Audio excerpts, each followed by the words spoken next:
It's time to catch the buzz. Narito na ang showbiz updates namin this Friday. Una rito, naharap ngayon sa reklamo ang serious illegal detention at torture ang mga aktres na sina Rian Ramos at Michelle D kasama ang isa pang beauty queen at dalawang bodyguards.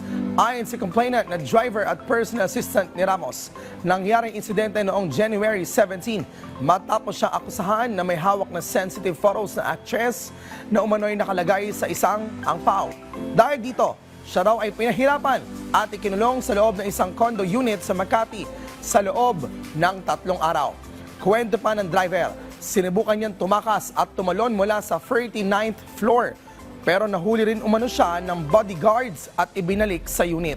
Matapos ang insidente, dinala siya sa Makati Police Station at kinasuhan ng qualified theft.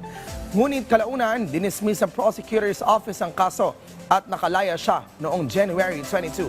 Mariin namang pinabulaanan ni Attorney Maggie Abraham Garduque, legal counsel ni Ramos at D ang reklamo.